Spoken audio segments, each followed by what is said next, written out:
Hello and welcome to Hot and Heavy, the Elaine Bennis podcast. I'm your host, Shivani Desai. Today I'll be talking about Season 6, Episode 1, The Chaperone. Hello, everyone.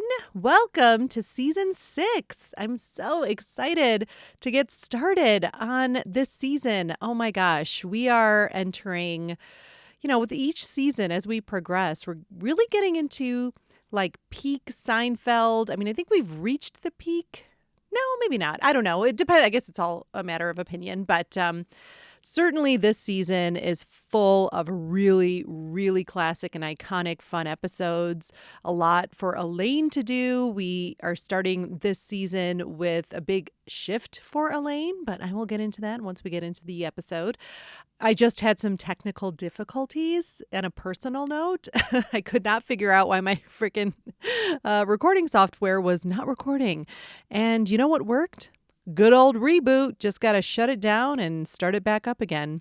I thought it was something as stupid as like my mic wasn't on because I've done that before. And it's super embarrassing. I've done that only when other people have been around or I've been recording something for someone else. And it's very embarrassing to be like, I don't know, guys, something's wrong. There's just maybe something with the computers or a virus. And then it's like, oh, the on button. I just need to press it. Super embarrassing. But anyway, let's just get into this episode. The synopsis for The Chaperone is as follows. Jerry's date with Miss Rhode Island comes with a chaperone, namely Kramer, who becomes the woman's beauty pageant coach. George masterminds a uniform change from polyester to cotton with disastrous results. Elaine's first task in her new job as a personal assistant for a Doubleday executive, Justin Pitt, is to obtain him the proper kind of hosiery. What? Hosiery? This episode was written by Larry David, Bill Masters, and Bob Shaw. And real quick, I never really talk about the director of the episodes, but I wanted to note that this season starts a new era. So Tom Chaperone's, the director who was pretty much the main director for the first 5 seasons. The season finale for season 5 was his last episode. And now we are in the age of Andy Ackerman as the director. They had some really nice things to say about him in the inside look of this episode. They were just immediately at ease with Andy, really liked him. He felt so honored because, again, we were entering into like peak Seinfeld or really successful. It was the #1 show. And so he felt really lucky to be a part of the show and was so excited to just laugh every day because he knew that would be his job. So yeah, a new era of direction for the series. All right, we start in the Yankee locker room. George is trying to help Danny Tartable with his swing. And through this process, he finds out that the uniforms that they wear are made of polyester, and George is outraged. They should be playing in cotton uniforms, he says. Tartable leaves, and as he's leaving, George says, "Don't embarrass me. I got some friends in the stands." He does a swing with an imaginary bat and tweaks his back. I love that. It was really good physical comedy there by Jason Alexander. All right, next we are at the Yankee Stadium stands. Elaine and Jerry are sitting together, and she offers to buy Jerry a hot dog. He wants to pay for it. Elaine, I got it. But she says, just because I'm not working doesn't mean I don't have any money. And he's like, all right. So she orders a couple of hot dogs. And as that happens, the announcer announces some Miss America contestants entering the stadium. And they come down the stairs next to Jerry and Elaine. Elaine rolls her eyes. Jerry says to her, "Now there's a career path you may have overlooked." Elaine remembers that she needs to check her machine about an interview with Doubleday, and they're looking for someone to replace Jackie Onassis, and that she was an editor just like Elaine. Elaine gets up, and everyone gets really upset because she's blocking the field. Miss Rhode Island kind of looks over in the chaos and sees Jerry, and he offers her a hot dog, and she says, "No, I'm watching my weight."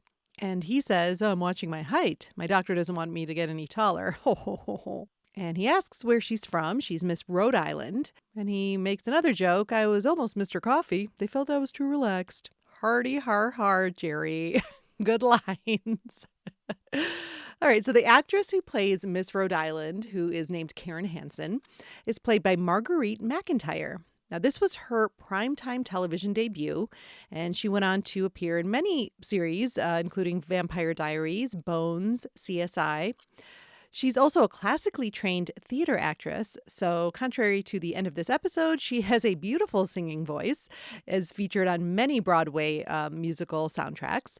And I like her a lot. I mean, she has to hold her own in this episode against Michael Richards, who is very over the top. I mean, even for Kramer, I mean, this is kind of, this is like really over the top Kramer, and she has to hold her own. And I think she does that really, really well. I was actually surprised when I learned that this was her television debut because I thought she was very good. Yeah, and I just really like her. Now, I'll probably put a side by side of this on the Hot and Heavy Instagram page, but I feel like even with the styling of her hair and everything, I feel like she looks like a young Betty White. Now, just go with me on this, and I will do a side by side because I think they have a very similar smile. I think the hair is really what does it for me, because when I was looking at her IMDb profile and I was looking at different photos of her, I was like, no, she doesn't look like Betty White, but like this episode with that hair, like literally it's the same hair that Rose Nyland has in Golden Girls. So I'm going to do a side by side. I need to find two good pictures that will really showcase this and support my case here. But I will say that with her non-Betty White hair, she, in some of these pictures, especially the ones from Vampire Diaries, she looks like Julie Bowen from, well, many things, but most notably from Modern Family. I was like, why do they put pictures of Julie Bowen on her IMDb? But no, sure enough, it's Marguerite McIntyre. And I think Marguerite McIntyre is absolutely beautiful. She just happens to remind me of other actresses. All right, my take on this scene, this is very clearly our setup scene, but I think it's done so well. The audience needs to be reminded of how Elaine is jobless. She lost her job in the season 5 finale when Pendant went under. So I like how they show that moment where she buys Jerry the hot dog. That's their way of saying like, hey, just because I'm not working. So it's that reminder. And I love Elaine's reaction when the Miss America contestants arrive. I mean, that's exactly how Elaine would react, of course. Like, why the hell are these people applauding for a bunch of pageant contestants? Give me a fucking break. And just like on a personal note, I used to watch pageants growing up. I mean, it was sort of a bigger deal, I feel like, in the 80s and 90s. I mean, I never had the fantasy of like wanting to be in a pageant. I think I always knew from a young age like what a nightmare that would be. And just to give you some background, I am actually the daughter of a pageant queen. My mother won a college pageant back in India. So, I mean, it's sort of in my blood. But, I didn't follow that path. And as I've gotten older and, proudly more of a feminist, I think these pageants are so gross and so unnecessary. Like, get out of here with this shit. Why is this needed anymore? I honestly still can't believe that they're happening. Like, what an arbitrary bullshit thing to put women through. And look, I know women aren't forced into it. Some of them want to be in them, or they all want to be in them, I guess. But yeah, let's just take this shit away. It's so stupid. Moving on from that rant, we have another ultra 90s moment in this scene of needing to check the machine. This is a lifeline of so many 90s sitcom plots. Like, I need to check my machine. Have you checked your machine? Let me call and check my machine. And I think I remember either me or my parents doing this maybe like 3 times in my entire childhood. So I don't know. Maybe it was more common. Maybe we just weren't part of that society that had to check their machines all the time. All right, next we're in Jerry's apartment. George is so impressed and kind of amazed that Jerry could be dating Miss America. And then Jerry mentions, for the sake of the episode, logistically, that the pageant is in Atlantic City and that he's going to be performing there the same weekend. What a coincidence. The only bad thing about this date with her is that there needs to be a chaperone, that it's part of the pageant rules. This intrigues George. Can she talk? I'm not sure if she's allowed to talk. So Jerry calls Karen. And while he's on hold, George mentions that, the Yankees wear polyester jerseys. And that, you know what, he's going to do something about that. And you can tell Jerry's a little doubtful. You are? Why shouldn't I? No reason. All right, next we are at Elaine's Doubleday interview. The woman interviewing Elaine, Miss Jocelyn Landis, She's going on and on about, how filling Jackie Onassis's shoes, that's going to be tough. She was a great lady. Everyone loved her, she says, and that she had such grace. Yes, Elaine agrees. Ugh, grace. Miss Landis says, not many people have grace. Elaine agrees, grace, that's a tough one. I'd like to think I have a little grace. I mean, not as much as you can't have a little grace. You either have grace or you don't. Okay, fine. I have no grace, and you can't acquire grace. Well, I have no intention of getting grace. You can tell Elaine's getting a little bit irritated with this woman. Like, can we stop with the grace conversation? Finally, it gets to the point where she's like, look, I don't have grace. I don't want grace. I don't even say grace, okay? Well, by that point, it's over. Miss Landis thanks her for coming in. We'll make our choice in a couple of days and we'll let you know. I have no chance, do I? No. They shake hands. The assistant buzzes that Justin Pitt is there to see her. He was a great friend of Mrs. Onassis's. Oh, that's tough to say. What? Nothing. Mr. Pitt tells Miss Landis that the copying machine is printing all slanted. Now, I don't know if this is your department.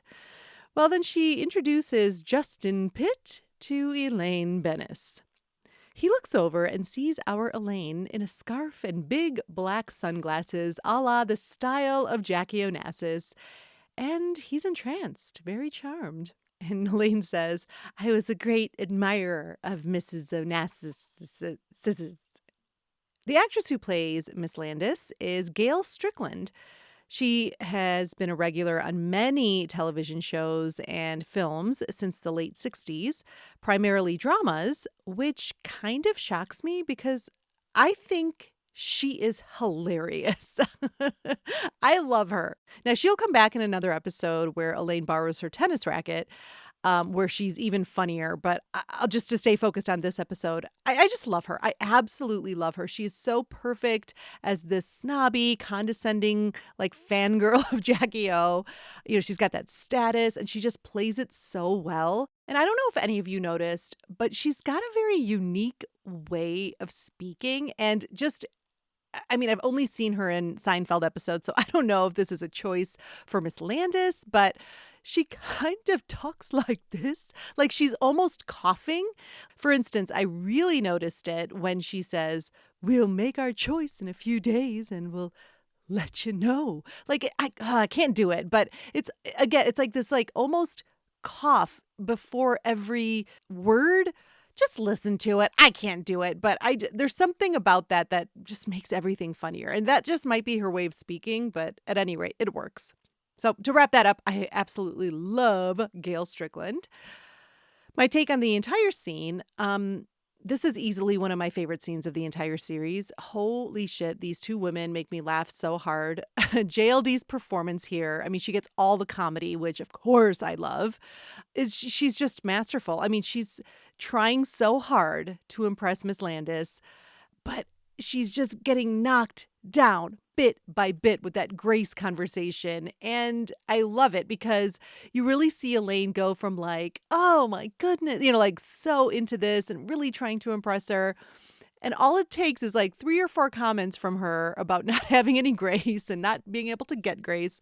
Elaine's not going to take that for too long. And then the rant at the end about not having grace, it's perfect, just perfect. And I also love that moment. I have no chance, do I? It's just so honest. I love that, Miss Landis just meets her there. No. And they shake hands so pleasantly. It's so great. I just can't say it enough. I love this scene with these two amazing actresses. I could watch it all day. All right, next we are in Jerry's apartment. Now, it's a continuation of the call with Karen, the Miss Rhode Island contestant. Jerry makes some dumb jokes about getting that Miss Congeniality title, blah, blah, blah. George thinks it's amazing. Well, it turns out she can't go because the chaperone can't make it, and she doesn't want to go without one in case she gets caught. Kramer enters, and Jerry asks him if he wants to be the chaperone. But, Kramer's not impressed because she's Miss Rhode Island, and they're never in contention. And he knows this because he's watched every Miss America pageant since he was 6. Jerry offers to buy him dinner, And Kramer accepts. That's all it takes. All right, next we're at Monk's.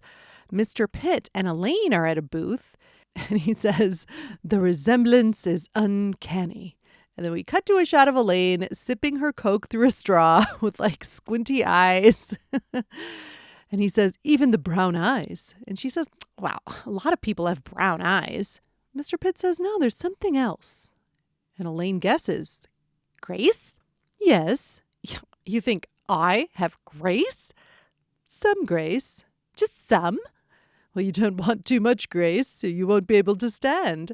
And we get a great laugh from Elaine. "Oh, Mr. Pitt." Then he tells her he'd like her to come work for him as his personal assistant and that he'll pay her the same as Pendant, but she would need to start right away. My take on this scene, another scene I deem one of my all-time favorites, and that's because of JLD's performance. I mean, all that face acting, it's just amazing. And given that we were just shown how Miss Landis is not at all impressed by her, and thinks that she doesn't have any grace and can never acquire it. And now we're seeing Mr. Pitt just fawning over her and Elaine making weird and like these kind of ugly faces as he's trying to figure it out. It's like a form of almost like facial slapstick, if you will. That first shot of her with like I said, like the squinty eyes, sipping the soda out of the side of her mouth. I mean, oh my gosh. And then that scrunchy face she does before she's like, "Grace?" This is all just a masterclass in physicality again. Ha ha! Yes, physicality. I'm talking about it again. On the page, this scene isn't that funny as far as her dialogue goes, but it's all of that action with her face that makes it just amazing and makes it sing. So bravo, JLD. All right, next we're in the Yankee locker room. George has a conversation with the Yankee manager, Buck Showalter, about the polyester uniforms, and he makes his case to switch to cotton. They'll be cooler. Won't that be an advantage? Buck is intrigued. You may have something here, George. All right, next we're at Jerry's apartment. Jerry congratulates Elaine on her job, and she says, yeah, and the good news is that she can still search for publishing work. Jerry does need some clarification about her job. What is it that you'll be doing? I'll attend to his personal affairs.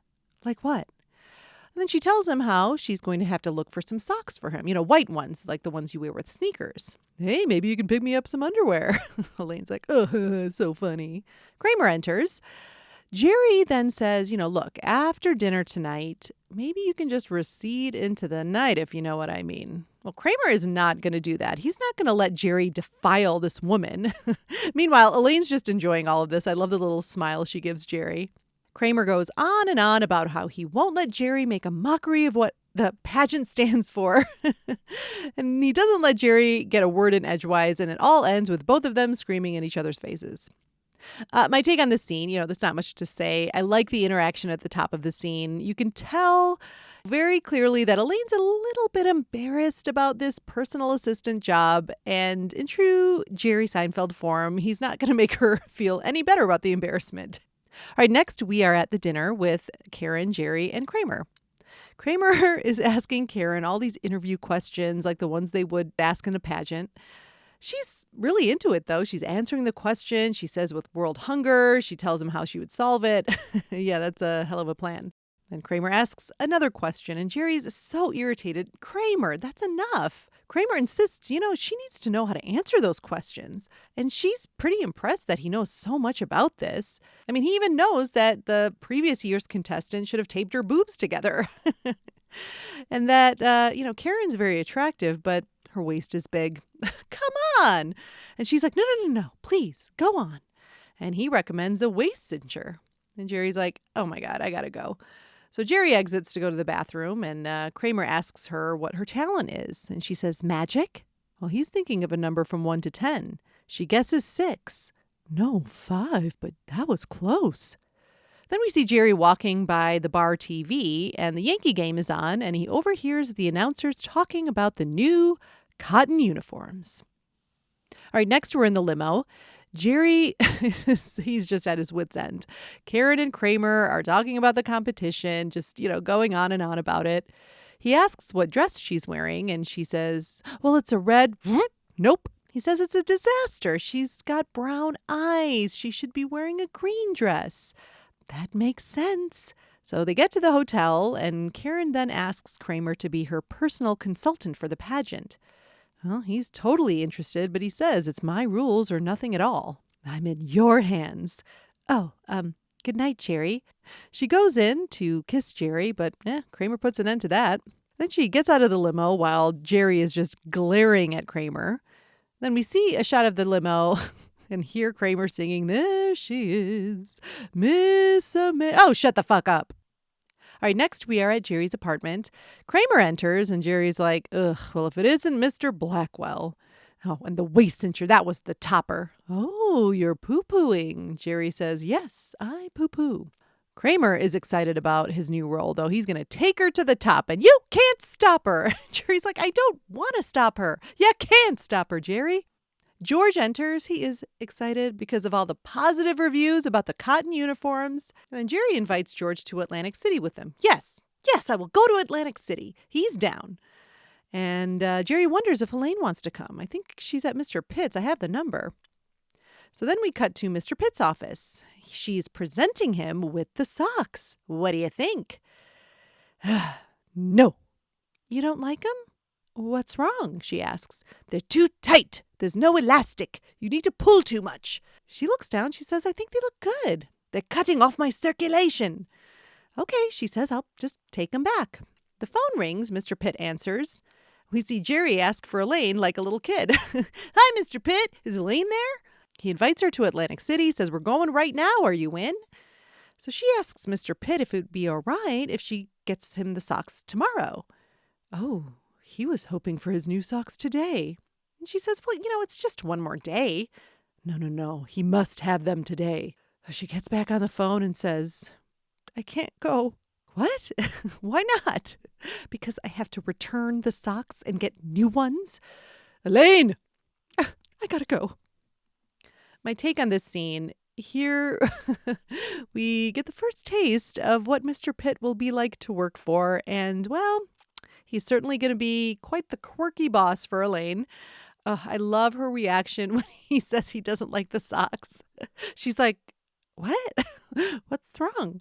And I just have to say, in regards to the writing, what a brilliant choice for the task to be something so simple like buying white socks. It's such a fun way to show how eccentric he is. Like, if he's this picky about white socks, ooh, man, oh man, is Elaine in for some misery. So I like that as a writing device where it's like, okay, we need to show that Mr. Pitt's going to be really tough to work for.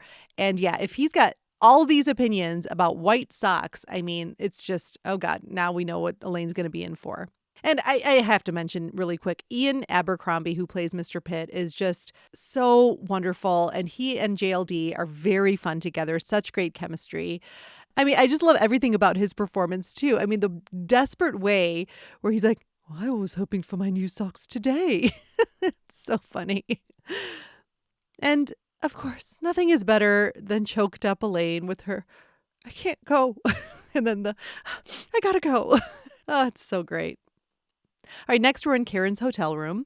She's practicing her pageant walk, and oh God, Kramer's so annoyed. No. And then he demonstrates. Yes, I see. Okay. Then he starts in with a few more questions and asks her about the only way to prevent a nuclear war is if she sleeps with the world leader. And she's like, oh my God, are these really necessary? And he just blows up at her. How many times do I have to tell you? Poise counts. All right, next we're in Jerry's room. George enters the room. He just won $50 in roulette. Jerry had a great comedy show. So much fun. Yeah, too bad Elaine's not here. Jerry's like, yeah, I know. All she had to do was buy Mr. Pitt a pair of socks. That is such a Jerry Seinfeld. Like, anyone who wants to do an impression of Jerry Seinfeld, just listen to the way he says that line. All she had to do was buy Mr. Pitt a pair of socks. All right, so next we're at Mr. Pitt's office. And I'm assuming this is at least 6 hours later. We see at least 20 pairs of socks just all over the office. This has become such a nightmare task. He's got a pair on. He says, I'm not sure. What? She says. I don't think they'll stay up. No, they will. For a while, yes, but not in the long run. Well, that's why I got you the tighter ones. Oh, forget about those. Why do you keep mentioning those? What do you want? Mr. Pitt says, I'm sorry. I know I'm just doing the whole scene, but it's so funny. I want a decent sock that's comfortable that will stay on my foot. Oh, my take on this scene. What a fun time jump to this heightened situation with the socks. Last we saw, he was just a little bit like, no, I don't like these socks and I need them today. To this insane situation, a nightmare for Elaine. All the different socks strewn about, both of their frustration. I just love that, that's how we enter the next phase of this for Mr. Pitt and Elaine. I always laugh when he says, oh, forget about those. And he grabs the socks from her and she's like flinching. Frustrated Elaine is also one of my favorite Elaines. I mean, I think they're all my favorite Elaine, obviously, but the way she says, what do you want?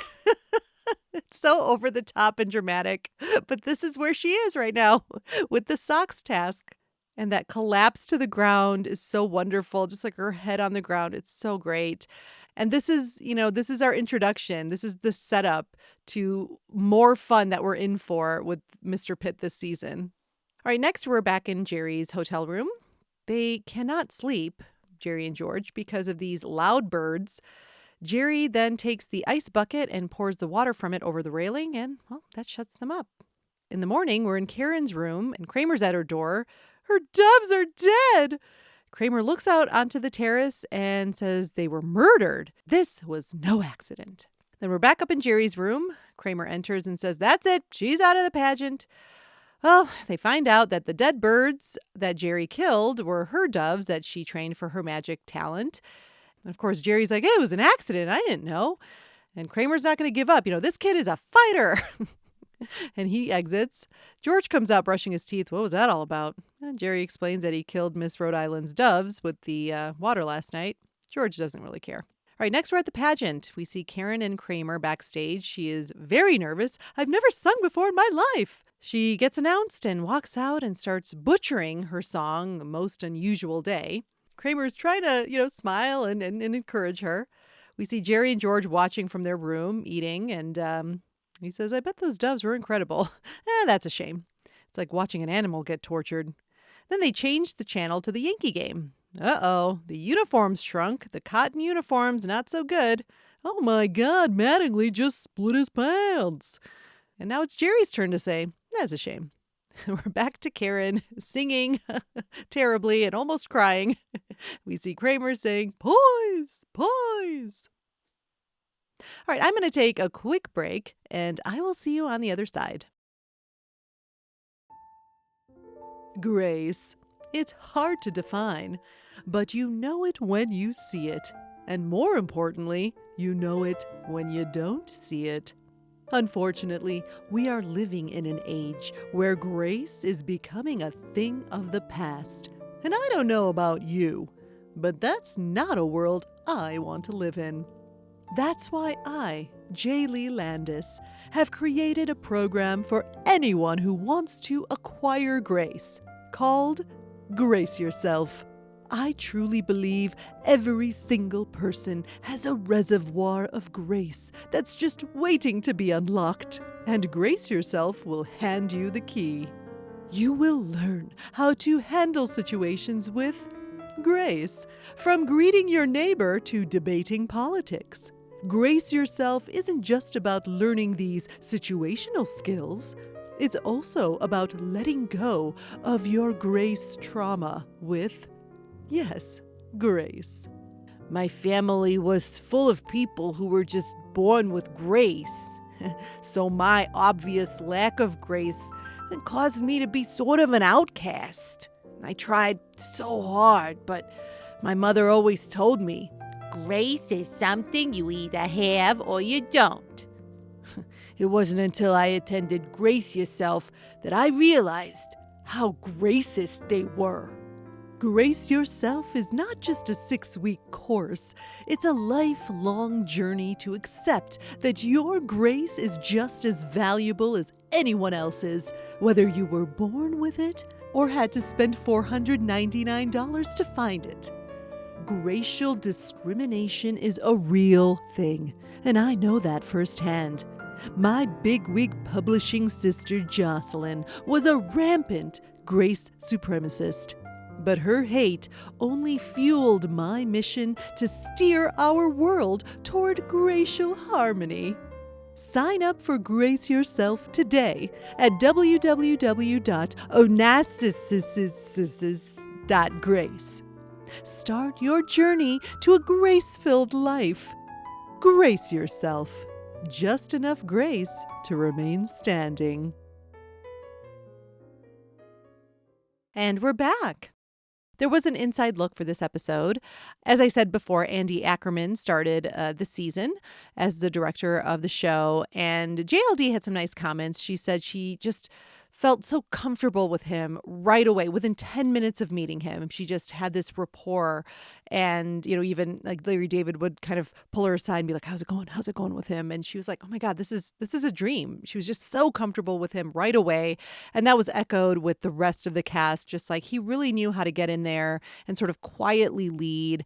And they just, I don't know. I don't know how they felt about Tom Chaperones, but I feel like this was a welcome change. This was just my interpretation of what they were saying. But they also said that if you heard his laugh during rehearsal, you knew it was working.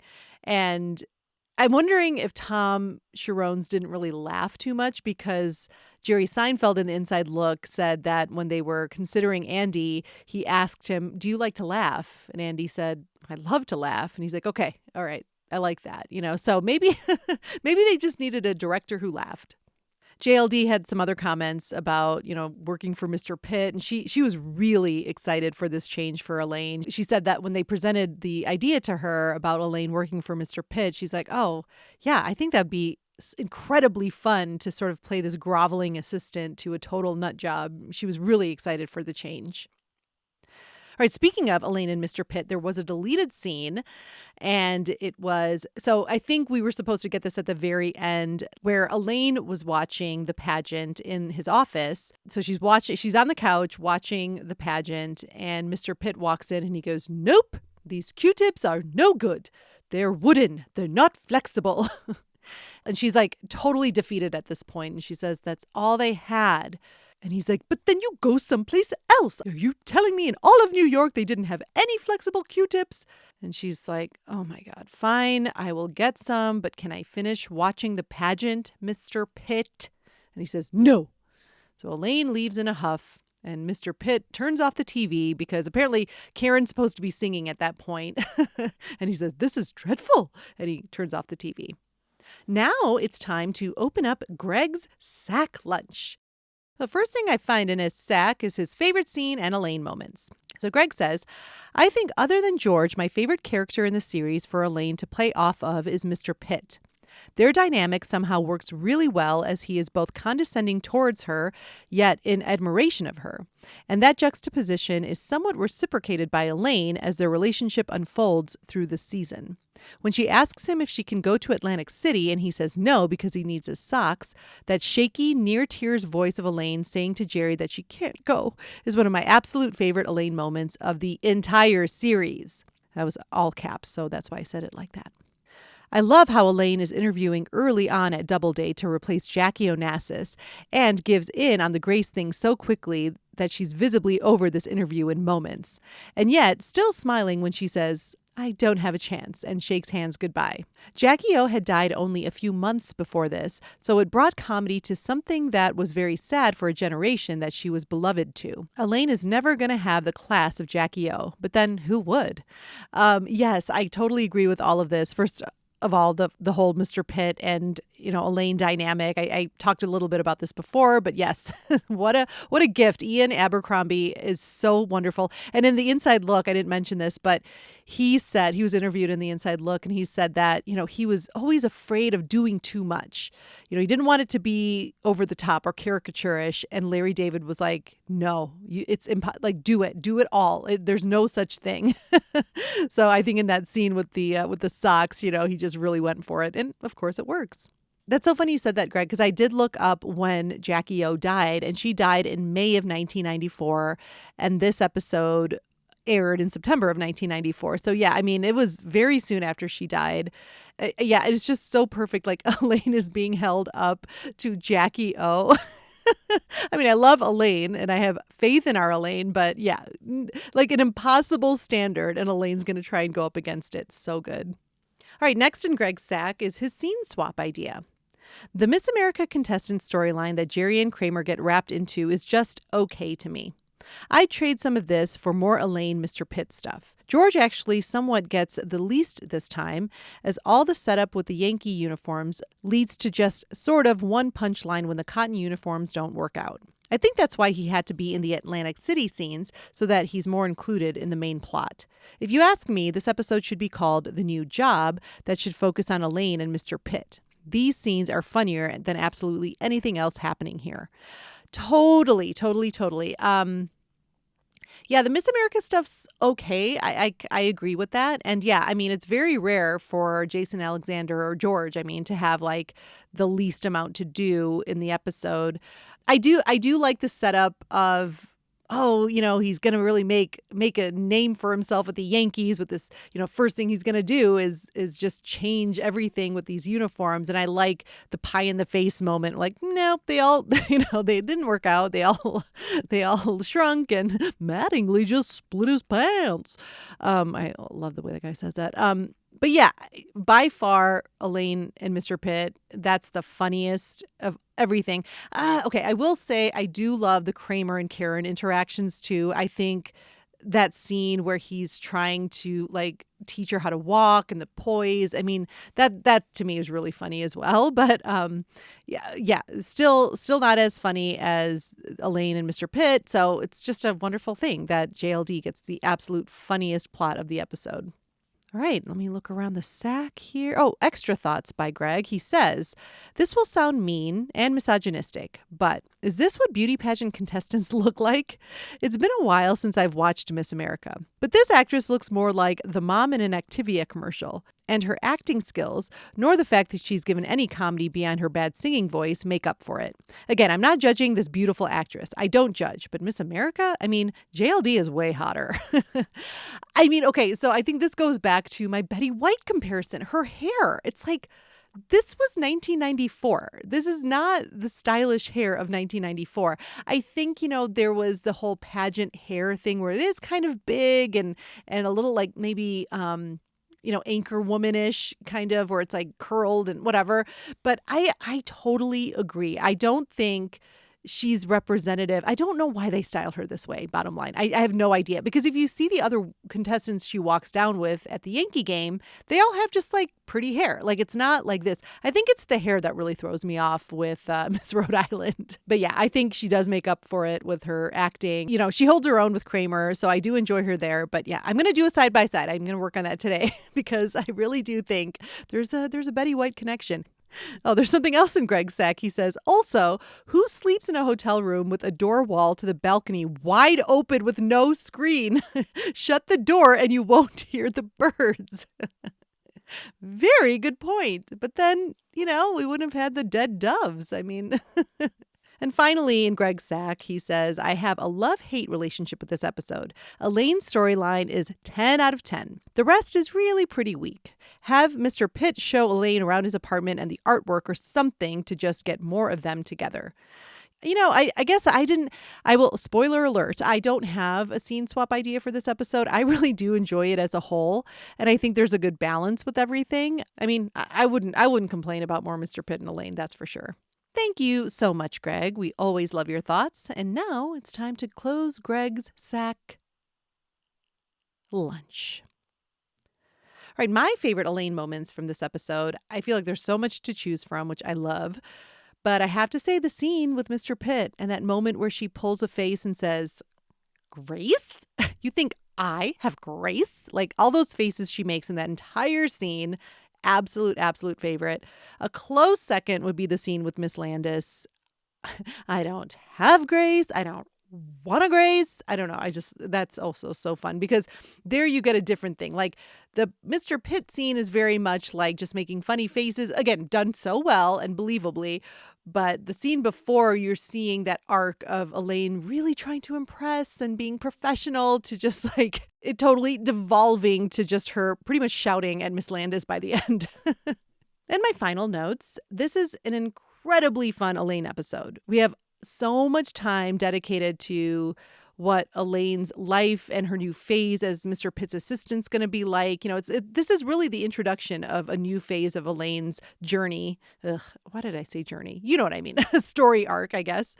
And it's filled with funny moments. JLD gets so much comedy in this episode that I'm actually satisfied. What? I'm satisfied with how much comedy JLD gets? I think that's the first time I've said that. And like I said earlier, no scene swap idea. I'm like totally fine with everything. And this episode is a great start to this season. A season full of really strong Elaine episodes. We're in it, folks. We're in it. Peak Seinfeld time. I'm so excited. This is just going to get better from here. And with that, I think that's all I can say about the Chaperone. I want to remind you all to please follow Hot and Heavy on social media. On Instagram, you can find the podcast at Hot Heavy Elaine. On TikTok, we are at Elaine Bennis Podcast.